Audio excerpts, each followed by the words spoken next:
Faiche Stiabhna. Tá páirc anias sa lár na cathrach seo. Faiche Stiabhna an tanam atá uirthi. Tá ráil iarrainn mór thimpeall na páirce agus ceattaí mór a iarrainn chun dul isteach intí. Tá cosáin a nabhnach sa nabhail tríd a barc agus bláhanna deasa cúra a fás ar imeall na gosáin.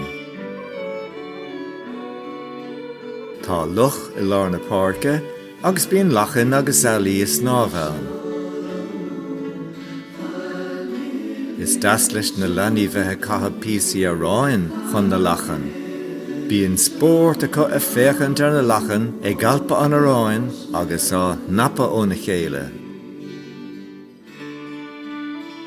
Tá fathe imirthe sa bharc, agus bíonn na leanaí a rith ráisina agus is suagradóibh féin intí gach tránóna. Tá bíonn sí hail agus a bhus ar fud na páirce. Is mála daoine bheithe na siar na bíonsaí mar a mbíonn éar uair agus bolla cuaran am lá le fáil acu. Is beag páirc faoi bliain éireann is deise ná Faiche Stiabhna. Faiche Stiabhna. Tá páirc anias sa lár na cathrach seo. Faiche Stiabhna an tanam atá uirthi. Tá ráil iarrainn mór thimpeall na páirce agus ceattaí mór a iarrainn chun dul isteach intí. Tá cosáin a nabhnach sa nabhail tríd a barc agus bláhanna deasa cúra a fás ar imeall na gosáin. Tá luch i lár na páirce agus bíonn lachan agus ealaí is snámhain. Is deas leis na leanaí bheithe cathal Píosa a ráin chun na lachan.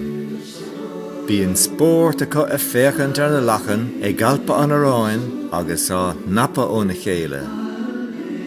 Tá fathe imirthe sa bharc, agus bíonn na leanaí a rith ráisina agus is suagradóibh féin intí gach tránóna.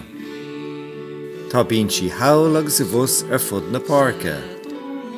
Is mála daoine bheithe na siar na bíonsaí mar a mbíonn éar uair agus bolla cuaran am lá le fáil acu. Is beag páirc faoi bliain éireann is deise ná Faiche Stiabhna.